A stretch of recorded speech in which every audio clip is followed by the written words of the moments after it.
नमस्कार, news 18 special में आपका बहुत स्वागत है। मैं हूं आपके साथ विभा उपाध्याय और बुलेटिन में सबसे पहले बात मिथिलांचल की। जी हां, मिथिलांचल के लोगों के लिए बुधवार का दिन सुकून देने वाला था। दरभंगा हवाई अड्डे के रास्ते में आ रही अड़चनें दूर होती दिख रही हैं। सब कुछ ठीक ठाक रहा तो अक्टूबर तक मिथिलांचल हवा से बातें करने लगेगा। तो सवाल उठता है कि ऐसा बिहार के हर जिले से क्यों नहीं हो सकता? क्यों नहीं हर जिले से दूसरे राज्यों के लिए उड़ान सेवा शुरू हो सकती है? जाहिर है सवाल बड़ा है।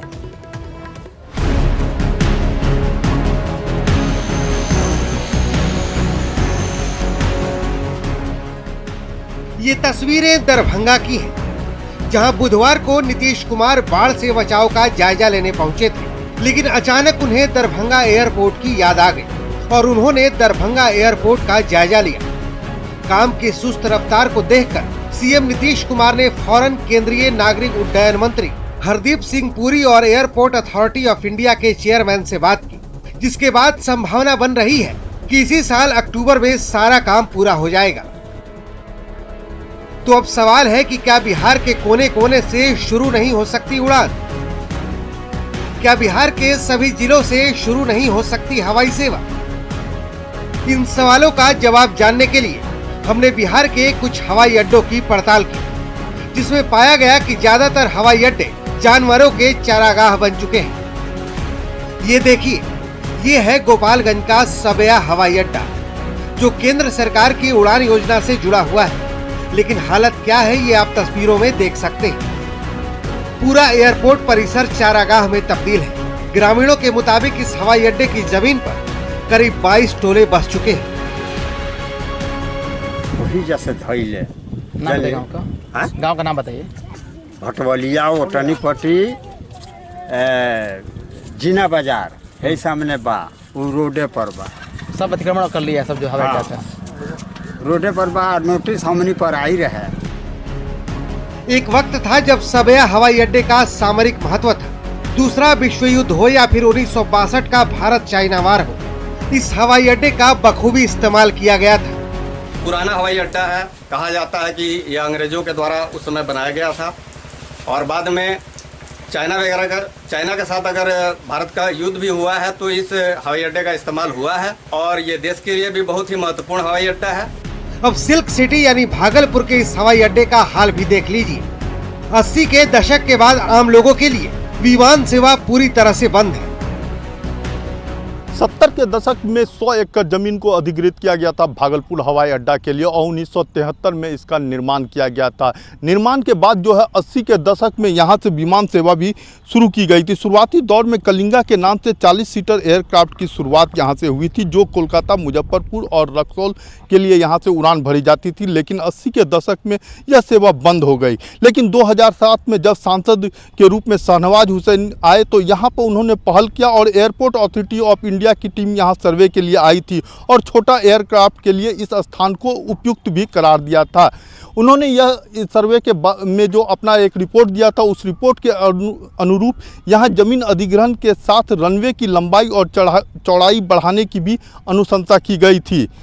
उसके बाद जो है बिहार सरकार और केंद्र सरकार की ओर से पहल की गई और उस पहल के बाद जो है यहाँ 98 लाख रुपए की लागत से चारदीवारी का निर्माण हुआ और 34 लाख के लागत से लाउंज का भी निर्माण हुआ। इतना ही नहीं, विमान सेवा शुरू हो इसको लेकर लैंडिंग चार्ज भी काफ़ी घटा दिए गए, बावजूद आज तक इसका लेकर किसी भी तरह का कोई कवायद नहीं हुई विमान सेवा को चालू करने को लेकर। गोपालगंज और भागलपुर के बाद अब जरा मुंगेर हवाई अड्डे का भी हाल देख लीजिए। जहां हवाई जहाजों को उड़ान भरनी थी, वहां कार, बाइक और बच्चों की साइकिल फराटे भर रही है।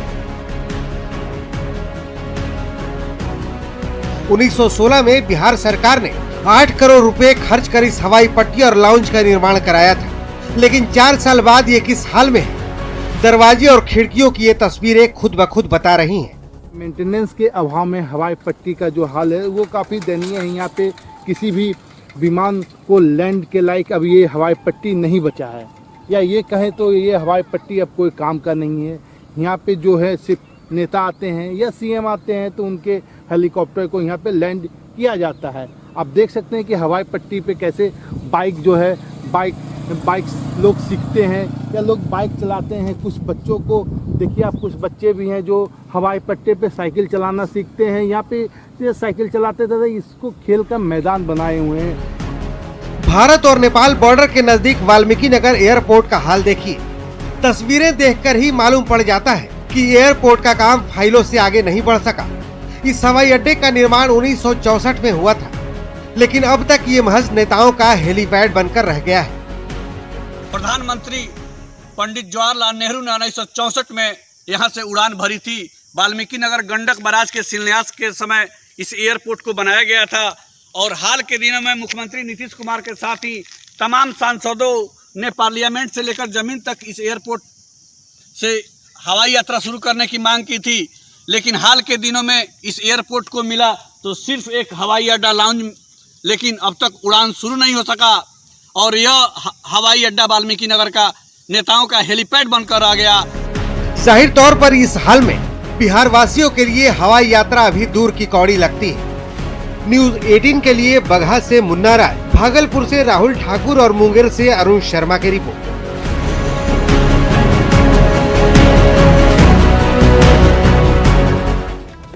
और ऐसे में इस खबर को समझते हैं। देखिए, बाकी एयरपोर्ट की हालत बेहद खराब है, लेकिन उम्मीद है कि दरभंगा एयरपोर्ट अक्टूबर-नवंबर तक चालू हो जाएगा। समझने की जरूरत है कि दरभंगा एयरपोर्ट चालू हो गया तो इसको लेकर क्या क्या फायदे होंगे। ऐसे में उत्तर बिहार के लोगों के लिए यात्रा जो है वो आसान हो जाएगी। उत्तर बिहार में कारोबार के नए अवसर खुलेंगे क्योंकि आवाजाही आसान होगी। मिथिलांचल का कनेक्शंस देश के दूसरे हिस्सों से हो जाएगा। फ्लाइट्स पकड़ने के लिए लोगों को ज्यादा दूरी नहीं तय करनी पड़ेगी, पटना नहीं जाना पड़ेगा। उत्तर बिहार के लोगों के लिए ये यात्रा ज्यादा आसान और सुलभ होगी और ऐसे में व्यापार के रास्ते जो हैं वो खुलेंगे और विकास रफ्तार पकड़ेगी। मुजफ्फरपुर के पताही एयरपोर्ट से हवाई यात्रा अब भी सपना ही है। इस हवाई अड्डे से लोग नई दिल्ली, मुंबई, बेंगलुरु समेत विभिन्न महानगरों की ओर उड़ान भरते हैं। ये सपना सालों से दिखाया जा रहा है। सालों पुराने इस वादे को पूरा करने के लिए आज तक कोई ठोस पहल नहीं की जा सकी। 30 साल बीत गए लेकिन अब तक उड़ान नहीं शुरू हो पाई। पताही एयरपोर्ट का जायजा लिया न्यूज 18 संवाददाता प्रवीण ठाकुर ने। मुजफ्फरपुर स्थित पताही हवाई अड्डे पर मैं हूं और इस पे उड़ान भरने के लिए जितनी भी प्रयासें की गई वो सभी अब तक असफल रही। कहा यह जाता था कि जो नागरिक उड्डयन मंत्री है उनसे आश्वासन मिल गया है कि 2019 तक यहाँ पर उड़ान सेवा शुरू हो जाएगी और ये कहा गया कि 60 सीटों वाली उड़ान यहाँ से संभव हो पाएगी, जो मुजफ्फरपुर से पटना, कोलकाता, वाराणसी सहित जो लखनऊ है, इन शहरों से सीधी कनेक्टिविटी होगी। लेकिन ये काम अब भी ठंडे बस्ते में है और हाल ही में जब दरभंगा एयरपोर्ट से उड़ान की बात शुरू की गई तो मुजफ्फरपुर के सांसद अजय निषाद ने भी उस पर हस्ताक्षर किया था। तो इस बात को लेकर भी यहाँ राजनीति तेज हुई कि आखिर मुजफ्फरपुर के लिए प्रयास क्यों नहीं किया गया। लेकिन फिलहाल जो आप देख रहे हैं तस्वीरें, पूरी तरह ये जीर्ण शीर्ण स्थिति में है, जंगलों में तब्दील है। जो एयरपोर्ट अथॉरिटी के कार्यालय हैं वो भी पूरी तरह जर्जर हो चुके हैं और पूरी तरह जीर्णोद्धार की आवश्यकता है इस पताही हवाई अड्डे को। और ये कहा जा रहा है कि यहाँ ज़मीन अधिग्रहण का भी एक मामला है। सैकड़ों एकड़ ज़मीन चाहिए इसके विस्तारीकरण के लिए, लेकिन जो मौजूदा हालात में इसकी पट्टी है, 4000 फीट की लंबाई वाली ये हवाई पट्टी मौजूद है और यहाँ से 60 सीटों वाली उड़ान संभव हो सकती है और इसके लिए बाकायदा पैमाइश भी 2018 में की गई थी। और जो अभी मुजफ्फरपुर के विधायक हैं, बिहार सरकार में नगर विकास मंत्री हैं, उन्होंने ये दावा भी किया था कि जल्द ही यहाँ से उड़ानें शुरू होंगी। लेकिन आप देख रहे हैं आज भी हवाई अड्डे पर वीरानगी छाई हुई है। लोग गाड़ी लेकर यहाँ सड़कों की तरह यातायात करते हैं। जो आसपास के गांव हैं उनका कनेक्टिविटी है, चहारदीवारी टूटी हुई है। तो पूरी तरह इस पताही हवाई अड्डे से उड़ान शुरू करने के लिए अब भी प्रयास की आवश्यकता है और पूरी तरह हर एक चुनाव में ये चुनावी मुद्दा बनता है। लेकिन दशकों बाद भी आज तक यहाँ उड़ान सेवा शुरू नहीं की गई है। कैमरामैन संजीव के साथ प्रवीण ठाकुर, न्यूज 18 मुजफ्फरपुर। तो पताही एयरपोर्ट की तस्वीर उसकी बदहाली की दास्तां खुद ब खुद बयां कर रही है। हालांकि दरभंगा एयरपोर्ट पर जिस तरीके से आवाजाही और उड़ान सेवा की बात चली है तो अब उम्मीदें जरूर बंधी हैं। 4 साल पहले भारत में उड़ान योजना की शुरुआत हुई थी, जिसका मकसद था कि हवाई चप्पल पहनने वाला आम आदमी भी हवाई सफर का मजा ले सके। इसके लिए किराया भी कम तय किया गया था, लेकिन इसके लिए सबसे जरूरी शर्त ये थी कि सभी छोटे छोटे हवाई अड्डों को कारगर बनाया जाए, क्योंकि जब तक योजना जमीन पर नहीं आएगी तब तक बिहार की उड़ान पर ग्रहण लगा रहेगा।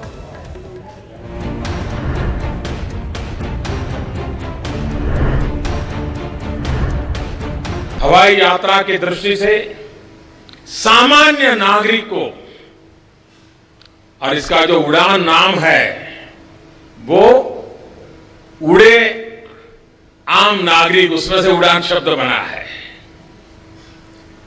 और जैसा मैंने कहा, हवाई यात्रा में हवाई चप्पल वाला नजर आना चाहिए और सब उड़े सब जुड़े।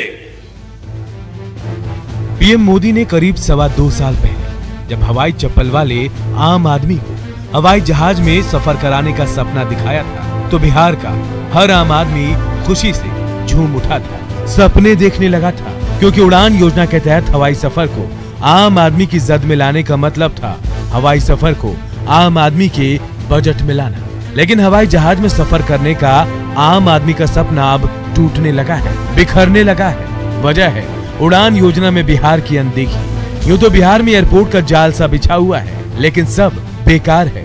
मौजूदा वक्त में अगर आपको बिहार के किसी कोने में जाना है तो आपके पास हवाई सफर के सिर्फ 2 विकल्प हैं, पटना एयरपोर्ट और गया एयरपोर्ट। आपको इन्हीं 2 एयरपोर्ट से होकर बिहार में कहीं जाना होगा। कहने को तो इस वक्त बिहार में पटना और गया के अलावा कुल 7 एयरपोर्ट हैं, जहां से कमर्शियल पैसेंजर एरोप्लेन एक्टिविटी की जा सकती है। दरभंगा हवाई अड्डा कैटेगरी डिफेंस सिविल कैटेगरी का एयरपोर्ट बनाने की प्रक्रिया जारी। जोगबनी हवाई अड्डा Araria category domestic commercial activity बंद है। मुंगेर हवाई अड्डा कैटेगरी डोमेस्टिक कमर्शियल एक्टिविटी बंद है। मुजफ्फरपुर हवाई अड्डा कैटेगरी डोमेस्टिक कमर्शियल एक्टिविटी बंद है। पूर्णिया हवाई अड्डा कैटेगरी डिफेंस कमर्शियल एक्टिविटी पर पाबंदी है। रक्सौल हवाई अड्डा कैटेगरी डोमेस्टिक कमर्शियल एक्टिविटी बंद है। बिहटा हवाई अड्डा कैटेगरी डिफेंस कमर्शियल एक्टिविटी पर पाबंदी है।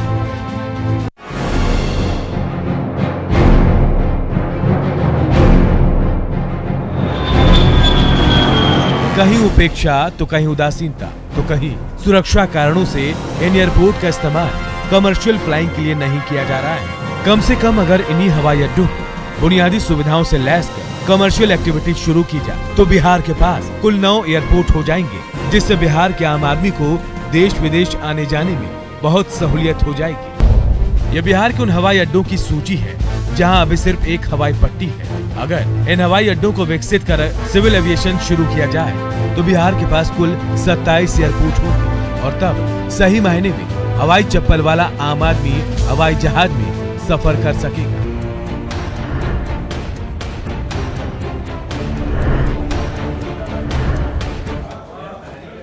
तो 2016 में इस उड़ान योजना की शुरुआत की गई थी। मकसद था कि एक आम आदमी भी कम खर्चे पर इसका लुत्फ ले सके, इसका मजा ले सके और इस यात्रा को कहीं ना कहीं आसान करने की कोशिश के तहत इसकी शुरुआत हुई। लेकिन जमीन पर यूं कहें कि धरातल पर ये उतर नहीं सकी। संभावनाएं हैं 7 एयरपोर्ट जिसका विकास किया जा सकता है, लेकिन ये तो या कहीं अतिक्रमण के शिकार हैं, कहीं चारागाह में तब्दील हैं, तो कहीं गाड़ी सीखने के काम इन हवाई पट्टियों को लाया जा रहा है। तस्वीर कब तक बदलती है ये अभी भी सवालों में ही है।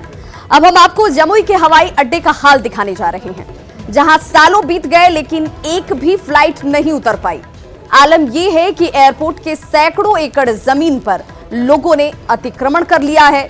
जमुई शहर के लगमा बिठलपुर के बीच झकुआ हवाई अड्डे के नाम से जाने जाने वाले हवाई अड्डा पर बने एक कमरे पर भी लोगों ने अपना कब्जा जमाए हुए हैं। जमुई हवाई अड्डे का पूरा हाल बता रहे हैं संवाददाता केसी कुंदन।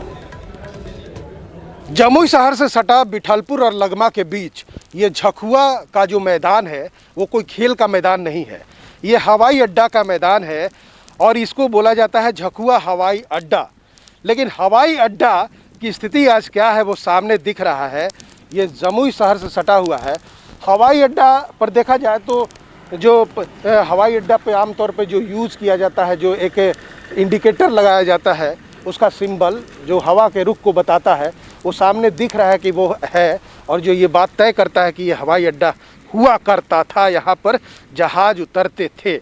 जैसा कि मालूम है, जैसा बताया जा रहा है कि तत्कालीन प्रधानमंत्री मोरारजी देसाई के साथ कई नेता यहाँ पर, उनके जहाज़ यहाँ पर उतरे थे और लोग चुनावी सभा करने यहाँ से जाते थे।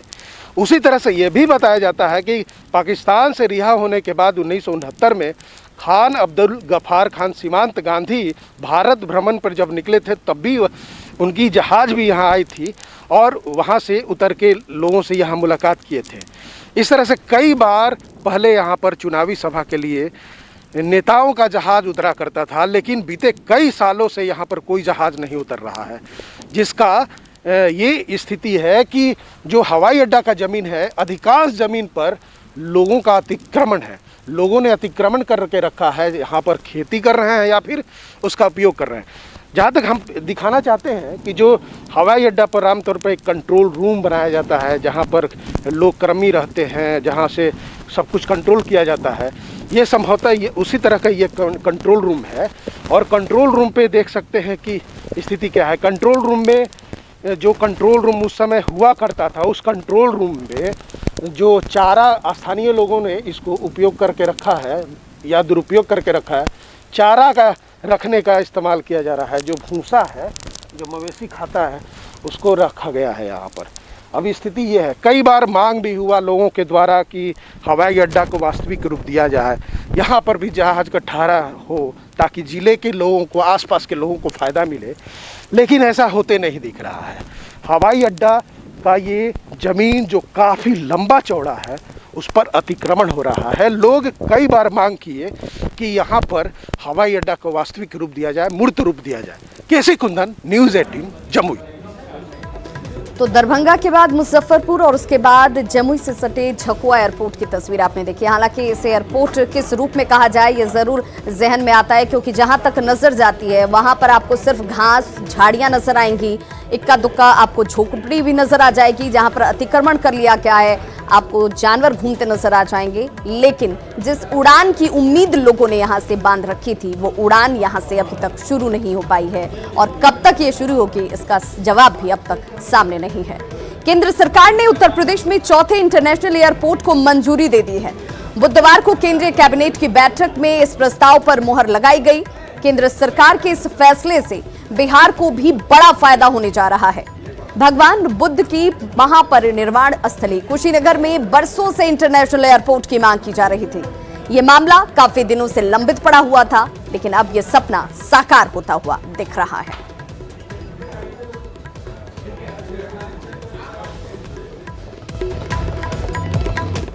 और चलिए अब एक नजर डालते हैं कुशीनगर इंटरनेशनल एयरपोर्ट के बन जाने से बिहार को क्या फायदा होने वाला है। जी हां, कुशीनगर एयरपोर्ट से पूर्वांचल की सूरत जो है वो बदलती हुई नजर आएगी।